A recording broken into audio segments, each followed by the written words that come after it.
To our top story this hour, and this is with regards to the outreach by the Prime Minister on Christmas, that is today. Church bells ring, Christmas hymns have filled the air, but amidst the prayers, there is also a clear political message. On Christmas morning, Prime Minister Narendra Modi stepped into Delhi's Cathedral Church of the Redemption, joining the Christian community for special prayers on one of their most important days. And this was no isolated gesture.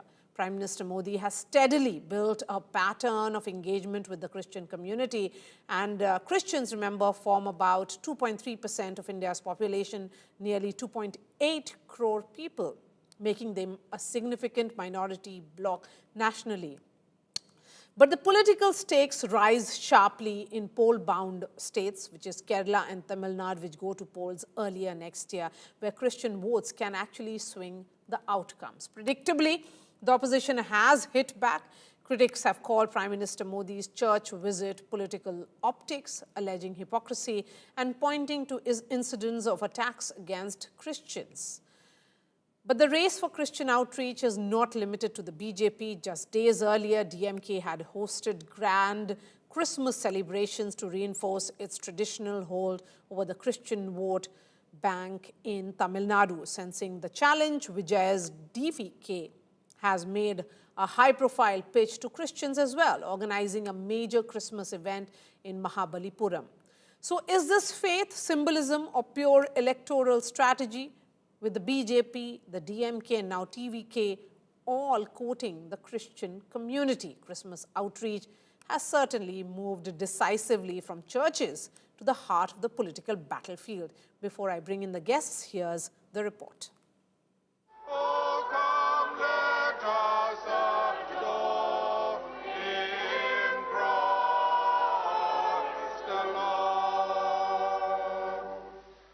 Church bells, Christmas hymns and a political message. On Christmas morning, Prime Minister Narendra Modi attended prayers at Delhi's Cathedral Church of the Redemption.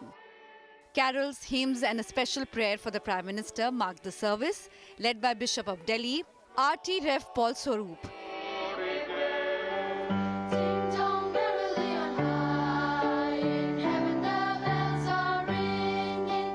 This is not new.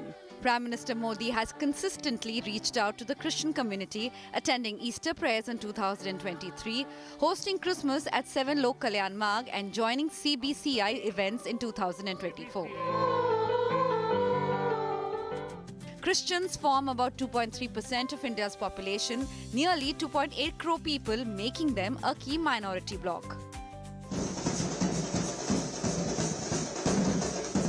The outreach is key to poll-bound Kerala. BJP workers celebrated Christmas in Thiruvananthapuram after the NDA emerged as the single largest party in the civic polls. Our Honourable Prime Minister spent the Christmas morning at this Christmas morning service here at the Cathedral of Redemption in New Delhi and spent it alongside many hundreds and scores of North Indian Christians and Delhi Christian families from Delhi. He patiently sat through the service, listened to the hymns and carols, enjoyed that very much. Christians account for nearly 18.38% of Kerala's population and decisive vote base. The opposition hit back, calling it political optics, alleging hypocrisy as attacks on Christians continue elsewhere.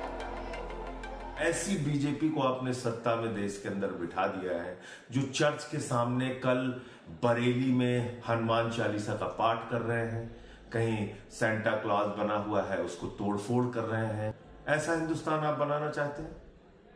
ये आप पूरी दुनिया में संदेश देना चाहते हैं? अगर सही मानों में मोदी जी को अगर सभी समुदाय से उनको लगाव है या उनसे उनका संबंध है, वो जोड़ना चाहते हैं तो दिल से जोड़ें, दिखावा ना करें। Faith, optics or strategy, Prime Minister Modi's Christmas outreach now moves from churches to the political battlefield. Bureau Report, India Today. Joining me on the show tonight, Tushar Gupta is a political analyst, former senior editor at Swarajya magazine. We have Dr. Michael Williams, who is the national president of United Christian Forum. Matthew Anthony is national spokesperson of the Congress party. Dr. Williams, I'm going to begin with you. One would say that the Prime Minister has been regularly engaging with the Christian community. He values and respects them. How should this be read politically, particularly with the allegations coming in from the political opponents of the BJP, in particular the poll-bound states, the states which have a significantly high population of the Christians and go to polls next year, that is Kerala and Tamil Nadu?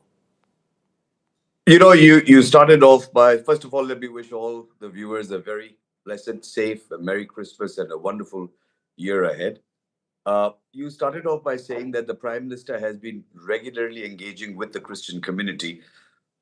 However, I'll be honest with you, we see this engagement mostly every year around this time of the year. Otherwise, there's very little engagement. We have approached the Prime Minister, the Home Minister over this past year, over several years, for several concerns that are there for the Christian community. We haven't really received any satisfactory answer or a sit down at any time with the Home Minister or the Prime Minister. It's only during Christmas that we're able to see. We are grateful to the Prime Minister that he acknowledges the Christian community. He does show up at a church service on a Christmas day. Last year, he invited some of us for a Christmas lunch to his meal. That is wonderful. But there has been no real, there has been no credible, and there has been no such interaction which has been fruitful and profitable for the Christian community. Okay. Okay, you have expressed your concerns. Let me bring in Rakesh Sinha quickly on this.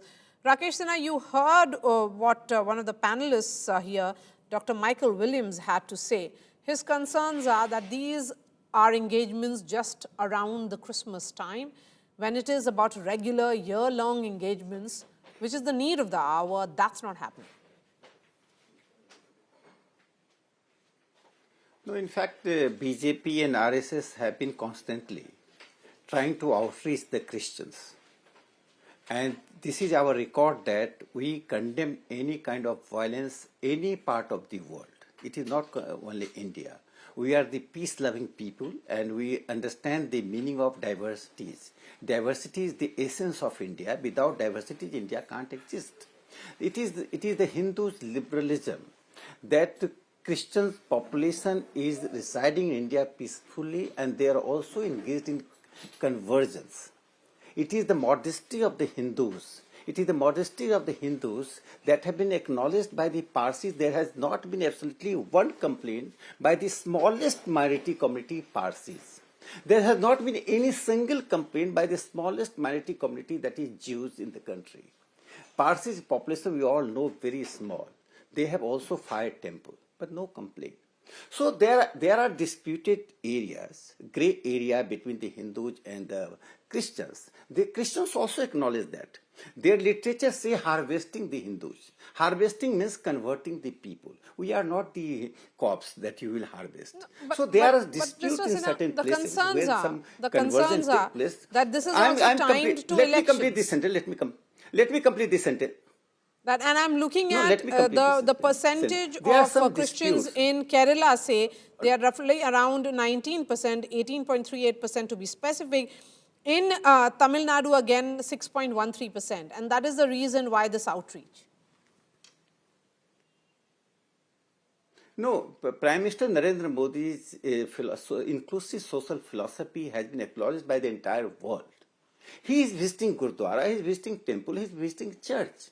It is not to appease any community. He acknowledges and he endorses our age-long the faith in diversity. Ekam satyam vipra bahuda vadanti. We all want that all communities should acknowledge the diversity. They should not only enjoy the diversity, they should also strengthen the diversity. You can strengthen diversity only when you acknowledge others' existence. You don't engage in converting others. If Hindus would start converting Christians and Muslims, that naturally there would be some kind of crisis.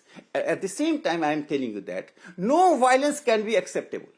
And at the same time, all Hindus are not the RSS. Suppose a Hindu group has certain grievances they are doing.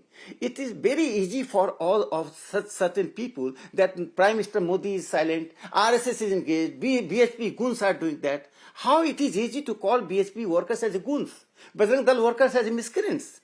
This is not fair in democracy. This is not impartial assessment of the things. If there are incidents, rising incidents of attacks, I mean, recent attacks, the data shows about Raipur, Bareilly, Assam, Jabalpur, Ghaziabad, Gorakhpur, all in December of 2025. There are concerns that should be addressed as well. They are showing visuals when of there is a Durga Puja attack. procession, when there is a Holi, In Raipur as well. Certain incidents take place in the country, and you know, don't create a narrative out of that. Problem is that when you create a narrative that Christians are under threat, churches are unsafe, minorities are being attacked, these are the narratives which are unacceptable. Yes, certain incidents have taken place, and my problem is suppose there is a procession by Hindus, Muslim or Christian at their religious festival, they take police permission for that. Then the police comes to protect.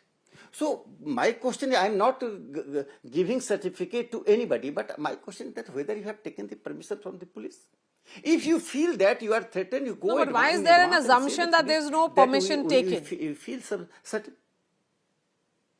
No, I'm just asking, I'm just raising the question that the gentleman who is saying that they had been attacked in Bareilly because on the road, the people coming for Hanuman Chalisa, you know, all Hindus are not RSS and Sevak. And if certain Hindus have grievances, local grievances, don't make it an all India phenomena. Don't say that is some narrative which is going all over the country.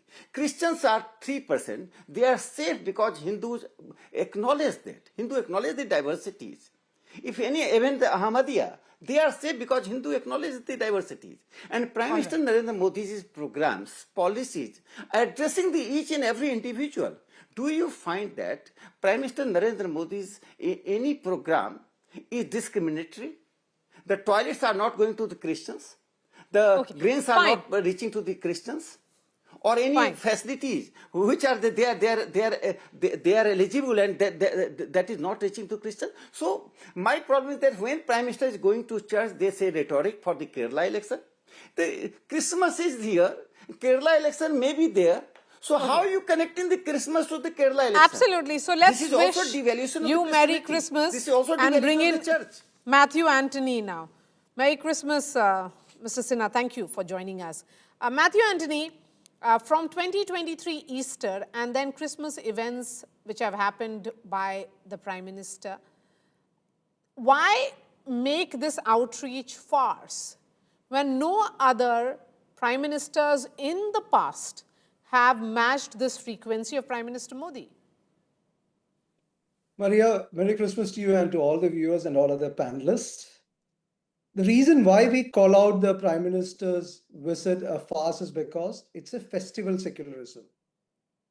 As the previous panelist made a statement, if at all he was there from the RSS, I would have asked, all these violences occurred in BJP ruling states, Delhi, Assam, Chhattisgarh, Orissa, everywhere.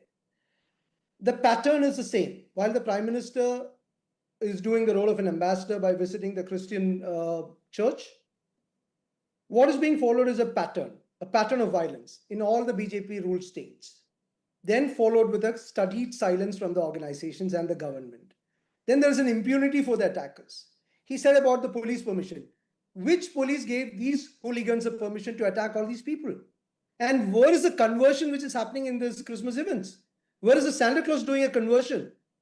So what are they trying to communicate? This pattern is to instill fear, and their ideologism is diluted when it comes to Kerala and other Christian ruled states. But Mr. Anthony, will it not be seen as an attempt to foster harmony? Because does Congress's criticism not risk alienating Christian voters in key states over their... No, because you are also linking this to attacks, and there is no link of RSS to these attacks. Where's the BJP?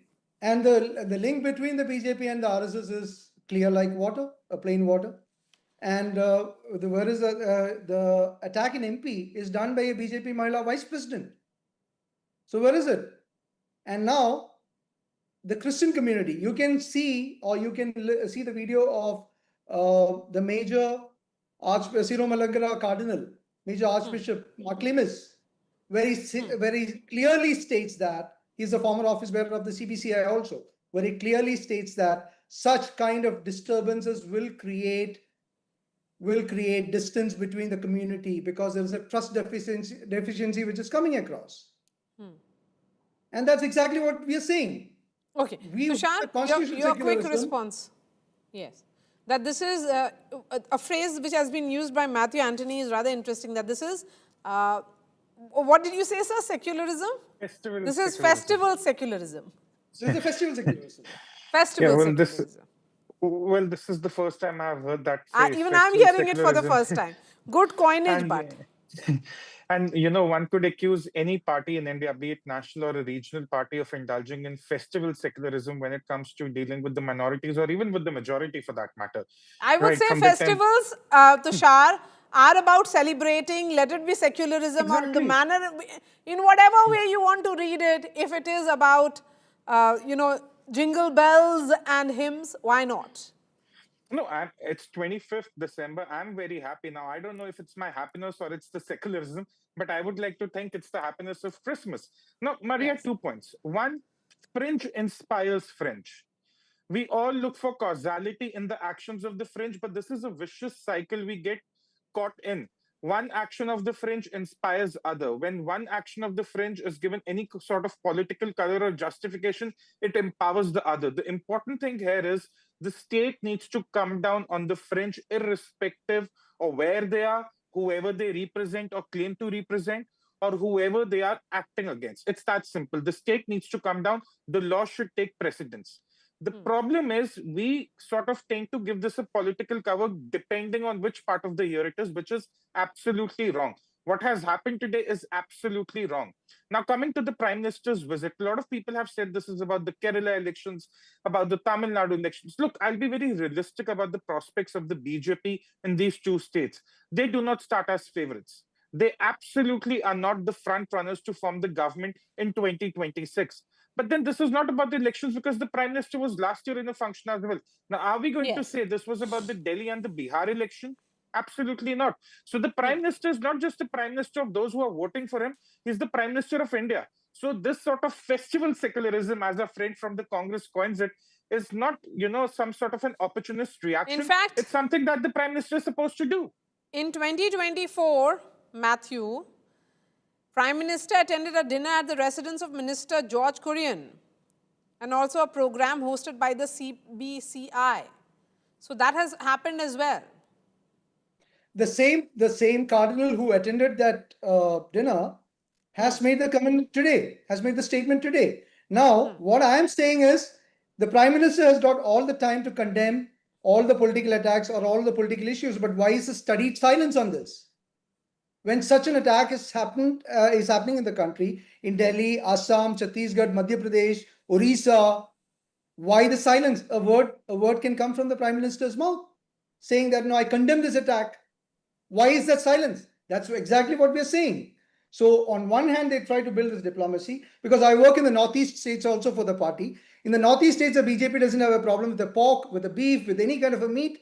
In Kerala also, they don't have any other problem. But when it comes to Maharashtra, when it comes to Gujarat, when it comes to all other places, they have a problem. So the ideology of BJP is diluted whenever it is convenient for them. I would say that there is... for them, they do that one. So the kind of message, Christmas is a good celebration. Why do you want to spoil the celebration? Because there is no element of conversion here. No, so Prime Minister's visit... the Prime Minister or the government... Prime Minister's participation can be also seen... Yes, I'm coming to you, Dr. Williams. Prime Minister's visit and his attendance at the morning service can be seen as also participating in festivities, because his engagement with the Christian community has been consistent and regular as well. So, Dr. Williams, please come in on this. The fact here is that there is a need for a dialogue. And that dialogue can happen if these engagements also happen? So, a couple of things I want to sort of clarify. First of all, you yourself have been able to point out only the incidents annually around Christmas where the Prime Minister is engaged. When you mentioned a dinner at George Kurian's house for Christmas or the CBCI Christmas event, very specifically. So, what you are calling a periodic interaction, let's call it an annual interaction, which happens around Christmas, and that's wonderful. I'm not at all taking anything away from that. I do take exception to our dear friend Mr. Rakesh Sinha sort of coming on this channel to say that the Christians should be grateful that they are alive and well, courtesy of the large Hindu population. It's not at all that. Our forefathers wrote the constitution, giving a dream of a new country to each and every resident who decided to stay within these boundaries. And whatever their faith was, they were specifically given rights and protections. And that is the reason why that we all enjoy the fundamental rights, not because of the largesse of any particular religion. It is this condescending tone and dialogue which is what is watering and fertilizing the grassroots violence that we are seeing. The empowered people that you see, whether it's in Bareilly, whether it is Jangir, Champa, Durg, Bhilai, Raipur, Madhya Pradesh, Uttar Pradesh, and all of these, most of the people that you see indulging in these sort of violent activities, I grade them as illiterate louts and goons. None of them have any academic qualifications or any jobs that are worth mentioning. These appear to be people who are being harvested and grown, to use the term that he was saying, very much to spread this hate indoctrination that we are seeing. So when you say there has to be a meaningful dialogue, that dialogue first needs to start with the Prime Minister and the Home Minister coming down really hard on anybody who is choosing violence as a form of subjugation of any other poor person of any other faith. Fine. That is the Tushar, very a quick first thing. response from you, please. Go ahead. Again, if we are going to take the activities of a few to reflect the entire community, I think that would be incorrect. There are a lot of people on both the sides. Some will say this happens in a convent school because we bring it up academia. I studied in the convent school and I can mention you a lot of activities that might not go down well with the majority community. But I'm not going to let them become an obstruction between the dialogue that really needs to happen, a dialogue that just needs to happen not just once or twice a year, but it needs to happen constantly. And that is where we must focus. And that was my original point. We don't have to get caught in this vicious circle of fringe, inspiring fringe, and inspiring fringe. We have to come out of it. Let the state take action. Let the state take action. Let the state ensure there is no violence against any community by any community, and let the dialogue continue for the long run, for the trust between the both communities. That's Dr. all. Williams, let me give you the final words, please. Go ahead. I just want to, I appreciate what my dear friend Mr. Tushar is saying. However, if you study in a convent school, that's completely by your choice. This nation is based on choices that we want to make. We have the choice to follow any faith that we want. But today, more than ever, this fringe is the reflection of a mainline ideology. You have 12 states where the BJP is in power, where you have anti-conversion laws that are targeting people of the Christian faith. We have hundreds of people in prison today in Uttar Pradesh with no bail, courtesy this particular act. No convictions over the last so many years since India has been independent. Arunachal had, Tamil Nadu had since 1956 an anti-conversion law, which is now pretty much dead. But suddenly we've had them resurrected. Some of the states had gone ahead and put the death penalty as a penalty for forced conversions. All right. But the problem we are having is people are very easily using the word conversion to be able to say and not say forced conversion. One is a crime, one is not. And really come to the end of this discussion, Dr. Williams. Thank you for joining us, Tushar Gupta, and also Matthew Anthony. Merry Christmas, viewers, because I'm leaving you with these visuals of Christmas celebrations happening all across the world.